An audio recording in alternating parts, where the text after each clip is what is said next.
Hey guys, so I have to apologize. No gameplay footage today. Um, it's been kind of a busy day. Kind of. I've been doing a lot of cleaning, a lot of tidying up around the flat, that kind of thing. And also, I just got off the phone. I've been trying off and on all day with my GP with these they call it the GP surgery over here. I think I've told you guys that before. Um but anyway, they have um I got sent a message last month, a text message saying, "Oh, we need you to come in and do routine blood work and get your blood pressure checked and that kind of thing." And so I waited, obviously to do it sometime in January. Well, I'm finally getting around to it. Um, been a little bit, I get nervous when I have to talk on the phone, which is really weird because, like, I have no issues getting online and talking to you guys on the computer. I have no issues talking to people through text, that kind of thing. But for some reason, I just have a nervousness when it comes to talking to people on the phone. And I honestly wonder if it's because I don't do it as much. Like I remember back in the day before you could do all this stuff on computers. And yes, I am an older person. Um, but I remember, having to call on the phone to do a lot of stuff. And so I guess just more used to it. Well, and I also think it kind of has to tie in with the fact that, um, even though I'm not technically shy anymore, I still am somewhat more introverted. Like, I don't know. It's kind of hard to explain. I feel like I've kind of explained this a little bit, but I'll go into it a little bit here. So basically, I've I grew up being like extremely shy, extremely quiet, extremely introverted, that kind of thing. And then, like, I kid you not, I could write a book about this. You know, the get over being introverted, or not get over, but how to maybe like hide your introversion is to work retail, especially if you're a cashier, because a lot of the times you have to be like, oh, help the next person over here, or even if you're in the self-checkout area and you have to run around and talk to a bunch of different people if things are not working right or if their vegetables won't scan or whatever, you know. And a lot of times, and I also find this funny, like, seriously, I could write a book about this. Um, but it seems like a lot of times people go to the store, like, there's still some people who are just like, I don't want to talk, I don't want to do, I just want you to scan my stuff, I'll pay and we'll go. But then there are a large groups, what seems to be a large group of other people who are like, I want to be interacted with. I want to have a social experience.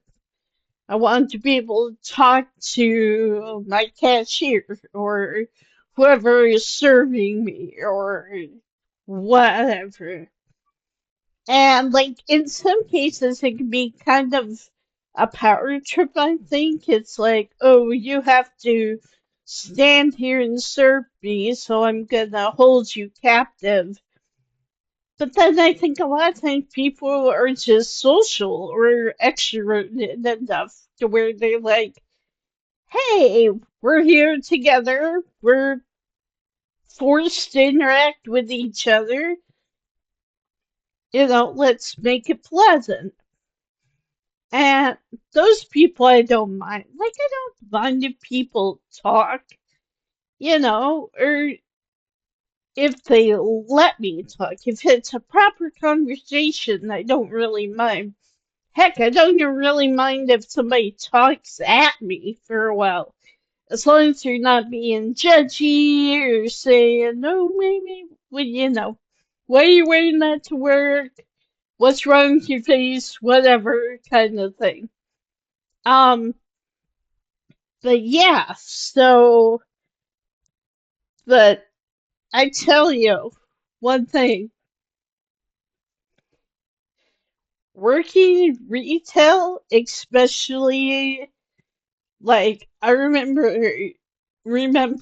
having to get out of myself a lot, especially when I worked at Walgreens, because usually, most of the time I worked in the beauty department, and while we had a makeup consultant whose job it was to actually, work with people and find their shades and everything. A lot of times at my store, the gal who was supposed to do that would not do it, would be off doing whatever. And so it would be me. And so people would come up to me and they'd be like, yeah, I'm looking at, like I remember helping this one older lady and she was like, she didn't, she wanted to be told the difference between oil, oil of Olay products and facial products and I can't remember what the other brand is. It was something else we carried that was not as well known. I want to say it was it's the French one. I can't remember how you say it, but it's La Roche de Posay or something like that.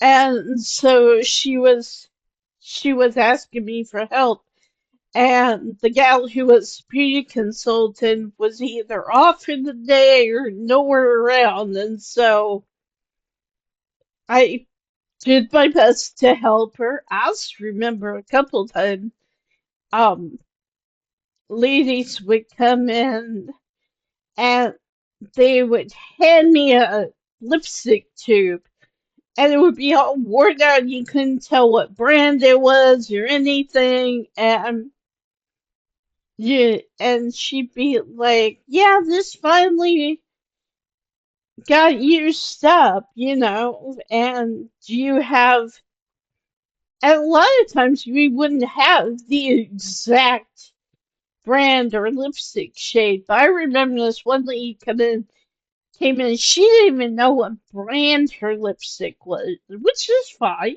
You don't know or you forget after so long or whatever. But like it cracked me up because I was like, technically, and keep in mind, I'm not getting like the official training that the makeup consultant was. But I was like learning on the go and learning things I'd find out or I'd research online. And technically, you're not supposed to use the lipstick for, a certain number of years after. Like it. it doesn't go bad, but it gets like stale or something. And so I remember because we had the wall of makeup, like pretty much every department store that carries makeup, like Target or whatever, we had like a whole wall. And so I remember starting at one and being like,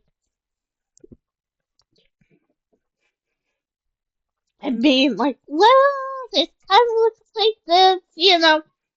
And of course, the lady said, I want one as close to what this was as possible. Because I told her, I was like, well, ma'am, I don't think we still, I'm not sure what brand this is. Do you absolutely have to have the brand that it was? And she was like, oh, no, hun, I don't even remember what it was. And so I have to. And so I was like, oh, okay, well, that works. But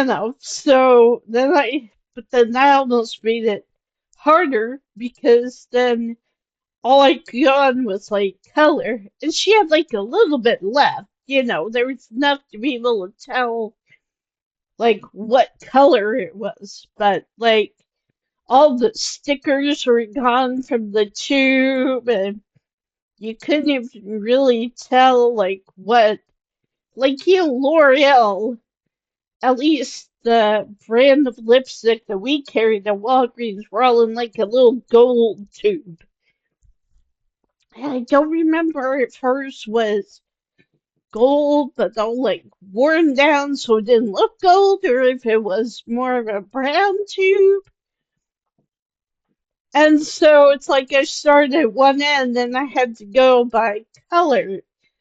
And let me just tell you, that was interesting. But I was proud of myself because I stuck with it and I was like, okay.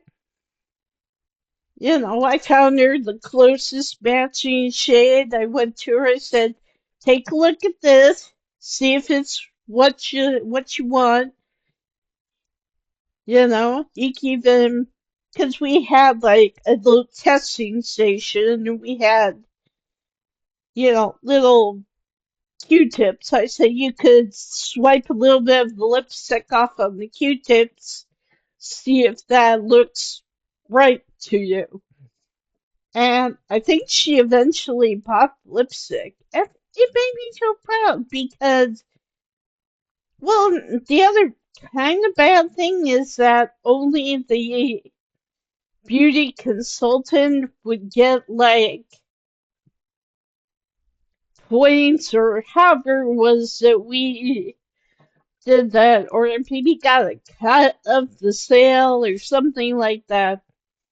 And so I wasn't anything like that, but still, I worked in that department most of the time. So people got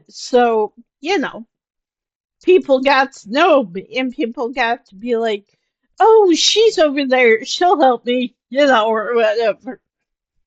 And that made me feel good. And, I even tried my best in other areas. I remember a couple times, assembly and display or whatever, and then the guy would come over into the area and be like, and I would be like, can I help you find something? That typical, I was sent here to get something for my wife, girlfriend, whatever. I have no idea what I'm doing. And so I jump right up and be like, hi, can I help you? I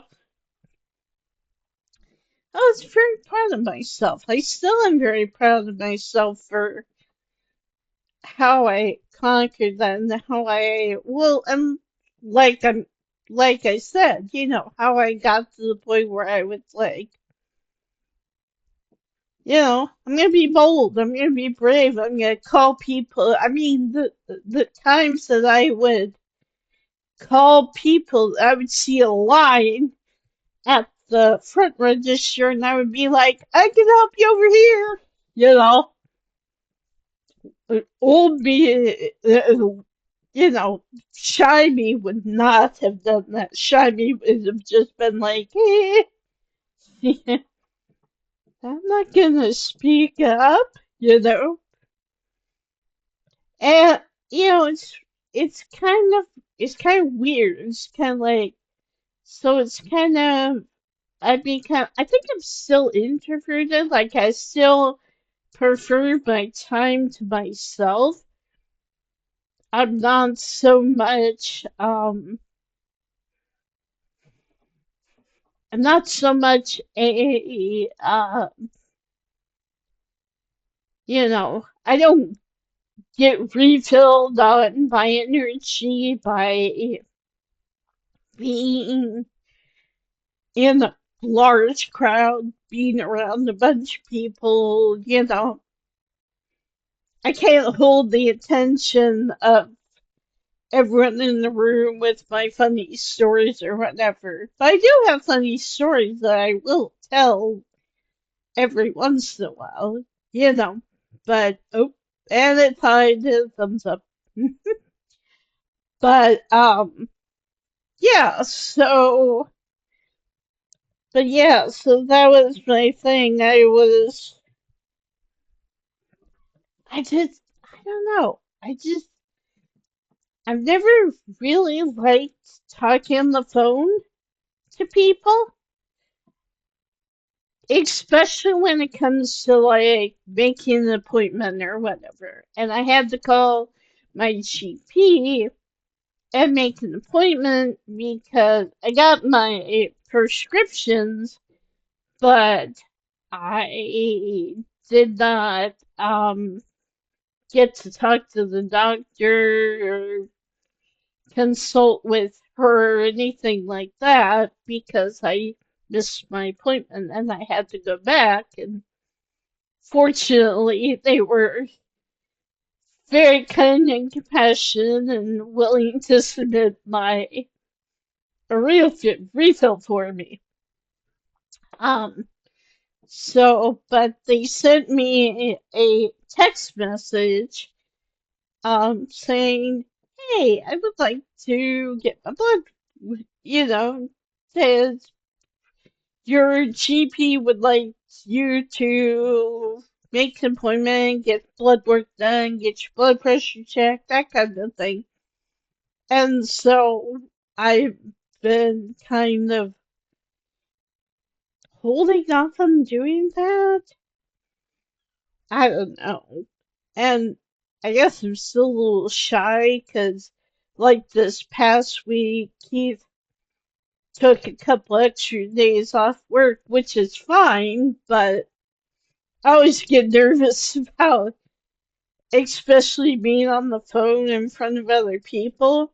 Like when I used to live with my parents, I'd always go into my room and try to shut the door because I always preferred doing it, kind of private, just in case they would. I don't know, and it's not like anybody could hear me in other areas of the house, but I don't know. It was just kind of weird. I've just always been kind of weird like that. But anyway, I got an appointment for the 10th of February, which is coming up in about 3 weeks. And so, yeah, I'll get to go in. And here's the cool part, because in America, you have to see a doctor, even if you just go to get blood work done. Not in this case. I just need to go see the nurse and get those couple things taken care of, and then they can refill my prescriptions. And so I'm very excited about that. It took a little bit to get on the phone. Apparently, um, a lot of people are calling their calling their GP to have certain things done and all that. And so I was like, okay, you know. So I just waited on the phone with the nice little light, relaxing hold music they play. And so, yeah, excuse me, I had hiccups for some reason. Um, but yeah, so I got that done. And the really cool thing is they sent me a reminder text right away, like as soon as I hung up the phone, it was like, bloop, you have an appointment then, you know, which is nice because then I can always look at that and remind myself and be like, okay, so, which is helpful because I have to walk to the GP, which it's not terribly far from where I live. I can get to it off of High Street, which is the main street, and I can take a little back route, go back behind some of the main buildings and avoid some of the busyness, and then just take off down the street, walk down a little ways, and it's in kind of a area with a lot of houses and apartments and that flats and that kind of thing. So, but yeah, I'm really excited about it. Of course, I'll be a little bit nervous. I'm always a little bit nervous when I go to see the doctor, but I think a lot of it is I'm just so used to how it's done in America, and it's like very, you know, and so it's like, it's weird. It's like, I don't know. I don't know how to describe it exactly, but it's like my mom's doctor, who's a nurse, is a gal who I've had before. She did not treat me very well at all. But on the other hand, she and mom went to the same medical school together. And so it's like they're all buddies, buddy. Every time mom comes in to like see her, they end up talking about other stuff. And it's like, gee, that'd be nice to have a a doctor who's more of a friend or more of a friendly vibe than than an actual, than just but on the other hand, I don't know. Maybe I want somebody who's more professional and who's more, you know, I'm the doctor, you're the patient, we have a relationship, blah, blah, blah, Let's get you in, get your stuff done, and we'll get you on your way, we'll get your meds and to you and all that stuff. So, I don't know. But anyway, I got that done, and so that's a huge relief. I always feel it's so weird, and again, I would like to dig into it and figure out why. But like, I always get super nervous whenever I have to call the doctor, or I have to make an appointment, or I have to do this or do that or whatever. And it's like, or, same thing for, like, if I have an interview with somebody to get a job, and it's like that I can understand because there's just a bit writing on this. Maybe it just has something to do with the fact that I haven't had the best luck with doctors and medical staff and stuff like that. Like, I haven't had a lot of people, I haven't had the best relationships with my medical professionals. Let's put it that way. And, like, it seems like a lot of the people who I have had in medical professionals only want me to come see them so that they can get more money out of me. So I think that's partly it, because, like I said, the first doctor I had, I used to have this one doctor, I can't even think of her name anymore, but she retired. But for years, she was so nice. She was so sweet. And we had a good relationship. She was probably the closest thing I had to having a friendship with my doctor. And then, like I said, she retired, and I ended up having to switch to, in Iowa at least, they have two big medical companies. They have Iowa Methodist and they have Mercy Medical, which is what I ended up having to switch to. And like I said, the doctor that I had, which I originally got because, like I said, my mom was like, well, you could go um, see this gal. She's my doctor. We went to school together. She's great, blah, blah, blah. Went to see her, and there's still stuff that I deal with today that I remember going to her and asking, what's your professional opinion? And she did nothing or barely nothing. Well, like I said, this first doctor, she basically decided that all my issues were because my cholesterol was too high.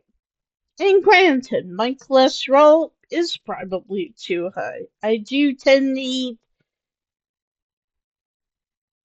probably more than my share of chocolate, more than my share of candy. Matter of fact, I have a sucker right here. I'm planning on devouring as soon as I get done with this video. But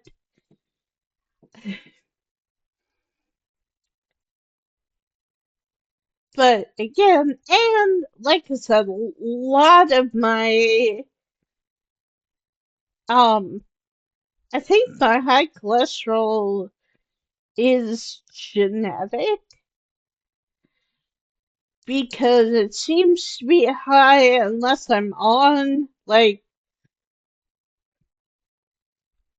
a certain kind of you know, a statin basically. And like the thing that always cracks me up about the fact that it's a statin is because it doesn't actually or at least it's been my experience up until recently that a statin doesn't actually reduce your cholesterol. It just it just prevents it from getting higher. And maybe that's partly it as well, is I had issues finding the right statin to be on that would actually help.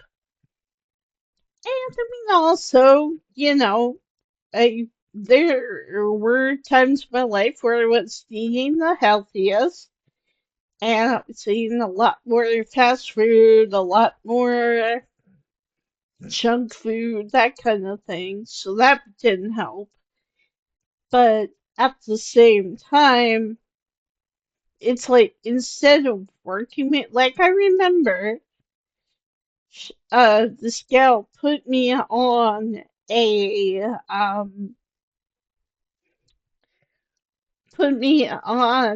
statin, and I remember having to go to urgent care one night because I had really bad bloating and like not just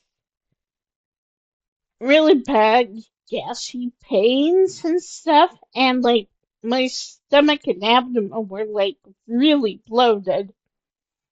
And I had to go to the doctor, and they got me taken care of and all that, but then I remember talking to my normal doctor next time I saw her,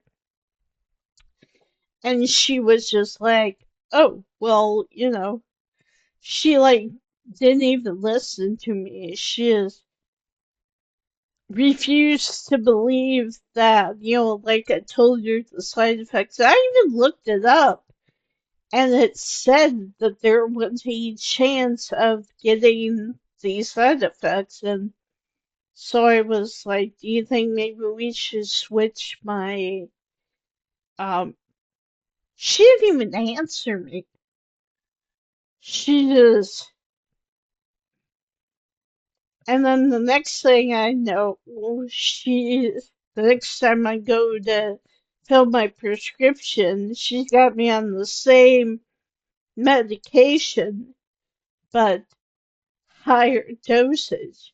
And she eventually increased the dose to where it was at the top tier, and I stopped taking it after a while because I was just like, if it is affecting me this badly, I don't want to continue to take this medication.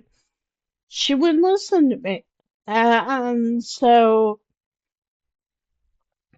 eventually I had to, I told my mom, and of course the hard part is I don't think she fully believed me, but she was like, well, if you want to change your doctor, you can, and all that. And so she was just like, okay.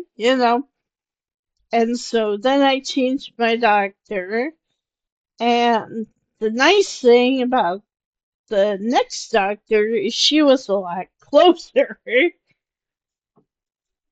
She was just right down the road from where we lived at the time. And so I, you know, went there and did all that. And then I found out that, that's where I found out that I had kidney issues, and still don't know what that was from.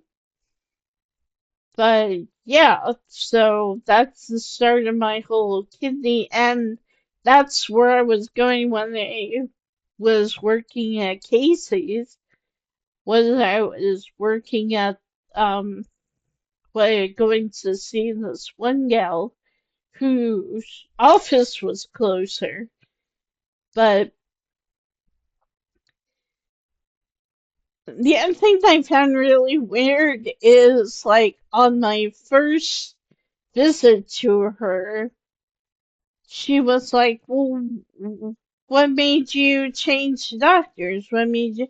So I started to tell her why, that I had a doctor who didn't feel listen to me. And she cut me off in the middle of it and was like, okay, you don't need to say anymore. And I'm like,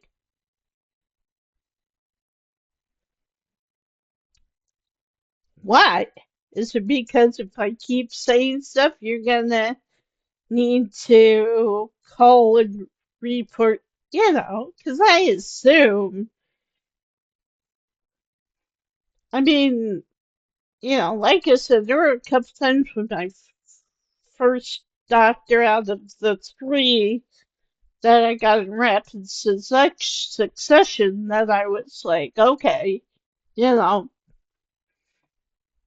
And anyway, so I saw her for a while, and but then, like I said, the other funny part um was I had kidney issues, and that led to me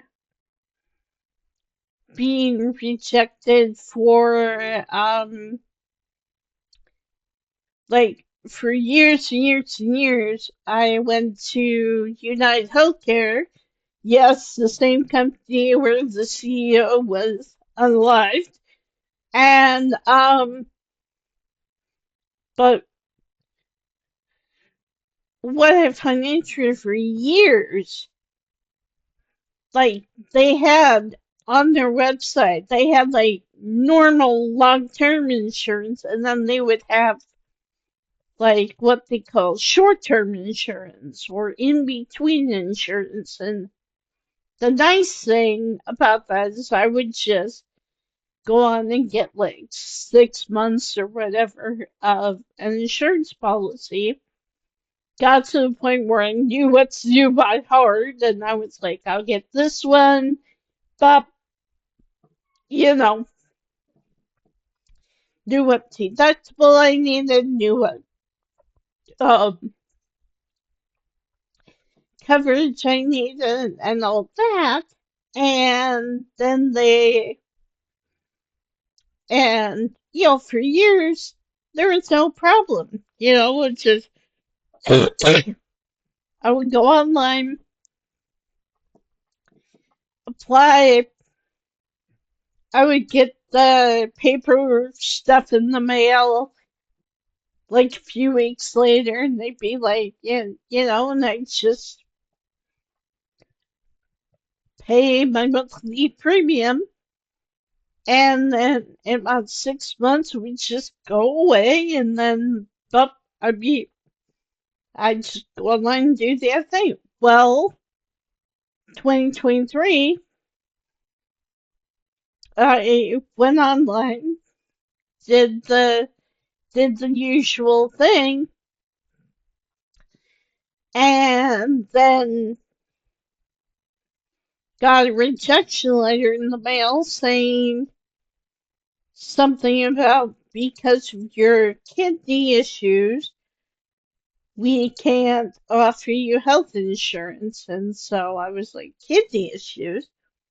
So then I had to look back at some of the um, letters because I got into a point where I was like requesting some of my documents because at that point I was planning on moving here, and I was like, well, I want to have some of my medical documents so that I can take that to wherever I go from here.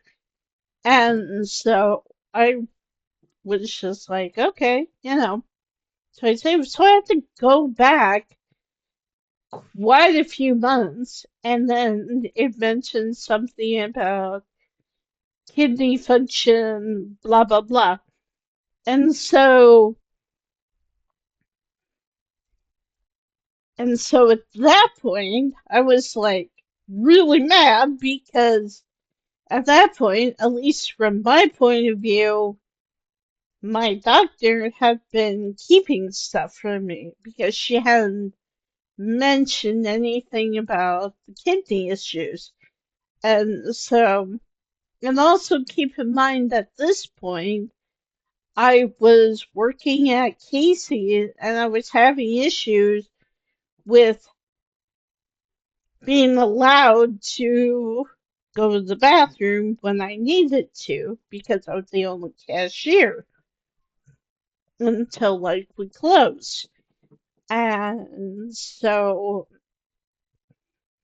and again, I'm still really pissed off about that. I'm really thinking I probably should have done something before I went over here, but again, I was kind of, at that point, I was just kind of like, I just want to get out of here. I want to go to England. I want to leave it all behind, kind of thing. And so, yeah.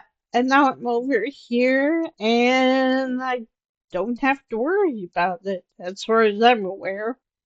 I've yet to receive we need you to come and test your kidney. Of course, I didn't even think they know about it at this point. But, yeah, so that's interesting. And I may talk to the nurse when I go in to see her and be like, hey, just a heads up, blah, blah, blah, blah. Well, and then at that point, I wasn't on any kind of health insurance, but I was like, okay, I need to at least keep getting my medications. I need to keep, you know. And then came up that whole issue about the heart, which I think I've told you guys about. Pretty sure I've told you guys about.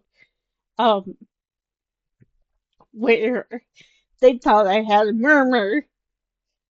And it turns out, no, my heart's just weird, and one of the valves has like a piece of whatever that's hanging in such a way that it vibrates, and it sounds like a murmur, but it's nothing,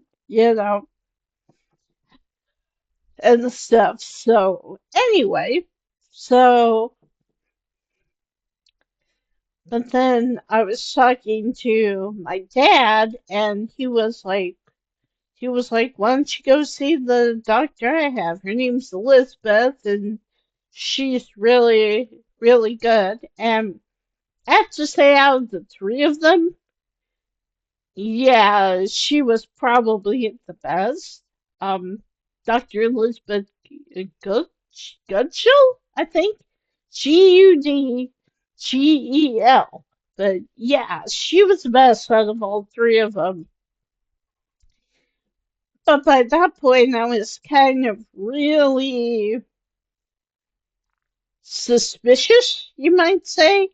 I was kind of to the point where I was like, well, I don't know if I trust doctors, especially because at that point I was basically of the opinion that the doctors just wanted to see me to get the money for an in-office visit and all that. And so I was like, yeah. So anyway, I went to see her, and she was the one who confirmed for me that I did have something going on in my heart. She was the one who was like, I really think you need to go see somebody at with heart, which is another whole medical entity unto itself that deals with heart stuff. And so I was like, okay, so I'll go, not an issue. And like they were all lovely over there. I have to say, everyone at Iowa Heart that I saw was amazing. They were kind, they were understanding, they were very, very sweet and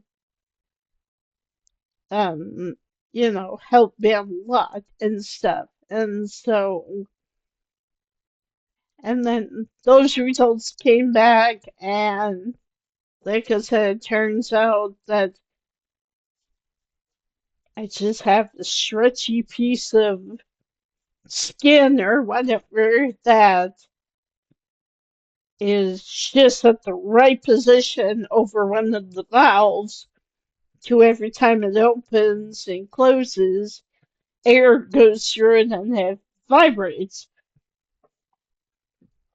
And so, I remember making a joke, hey, my heart is always singing.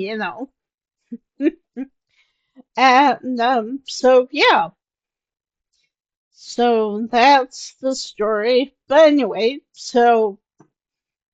but yeah, that's probably why I'm a little hesitant to why it's gonna take me a while to get to the point where I'm comfortable again talking to a medical professional, talk to a doctor, talk to a nurse, that kind of thing. Because I've had some bad experiences in my later years and stuff. So hopefully, fingers crossed, um, this appointment goes well. I just need to go and get blood work done so I know what level of medications I need to be on, if they need to change that at all for anything. And they need to test my blood pressure, of course, because one of my medications is for blood pressure. So hopefully, again, fingers crossed, everything goes well.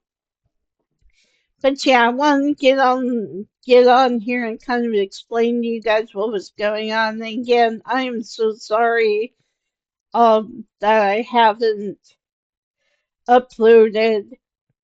I'm also kind of a little unsure of what to do next. I might put up another poll, because we are almost done with the current story as far as it is right now. Like I said, Chapter 5 of Scarlet Hollow should come out sometime this year, but no word yet on when it is coming out. Um, I am on the Discord for Black Tabby Games, and it's really interesting. It's not like your normal Discord. There's not a whole lot of interactions. It's just more for like the people who run the company. They post things here and there, and they've been posting a couple of differences that they're making in Scarlet Hollow because they're working on that now that they're completely done as far as for the time being with Slay the Princess, which is another game I want to try, but I'm not really sure when I want to do it. Um, but yeah, so we're getting ready to begin Chapter 4 of Scarlet Hollow, which is where we find out what's going on with Reese. And I'm not gonna spoil it, but let me just tell you, the boy's not what the young man's not what he seems. Oh, and we also will probably get to talk to the pastor who shares our gift of talking with animals. And we get to find out some more information about that, which will probably come up in ongoing chapters. I don't know if they'll come up in this next chapter, but I believe there's supposed to be at least 3 more chapters that come out, like 5, 6, 7, possibly 8. I don't know for sure. Uh, but yeah, there's going to be more than just the one final chapter coming out, as far as I'm aware. So we gotta keep our eyes open for that. But then I've also downloaded the game Oxenfree, which I told you guys about, which I really enjoy, which I like to play for you guys, with you guys, kind of thing. Um, And then, of course, also I want to do I want to do a theory video after we finish.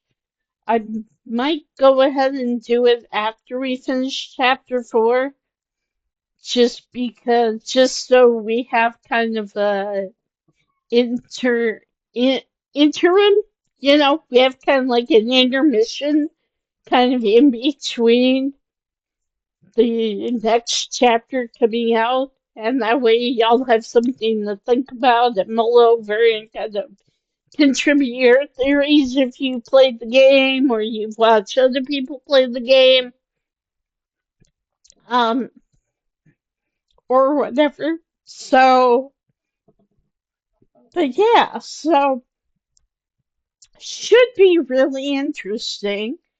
Um, anyway, so I want to apologize. Seems sorry it's taken so long to get this done, but it took me a bit to work up the guts to call the place and make the appointment and everything. But now that's all done, we don't have to worry about it until it's time for me to go there.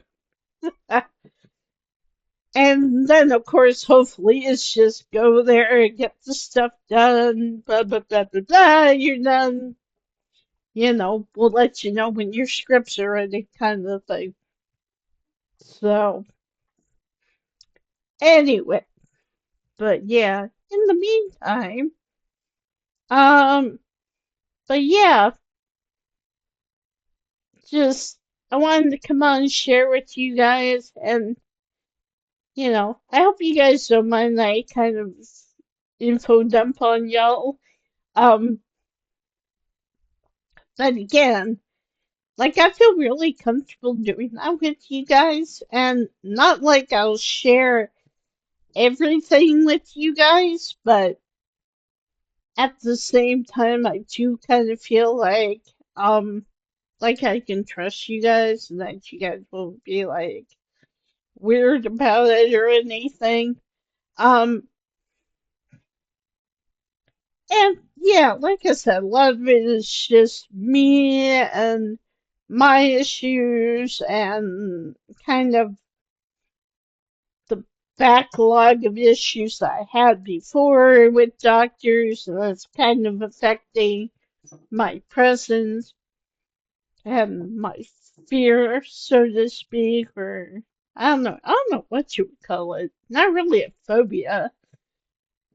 It's just kind of a nervousness about, I really want to call the doctor, but I have to, and you know, kind of thing. But so far, these people at the new GP seem to be they're professional. They don't seem to be too chatty right now, but that's okay. I don't really need chatty, you know. But anyway, so hope you guys are having a good week. Um, like I said, let me know in the comments any new games you guys might want me to play. Um, I'm still looking. I still have a little bit left on my gift card that I got for Christmas, and I'm still looking at stuff for on Steam that's available for Mac. Like I said, the hard part is there's not a whole lot of games available for the Mac on Steam, but we'll see. We'll find something. And if not, we'll just stick with what we've got, and I'll just start a new playthrough of Stardew Valley if all else fails, and we'll go on that from day one. Um, but yeah, thanks for listening, you guys. I will talk to you later. Bye.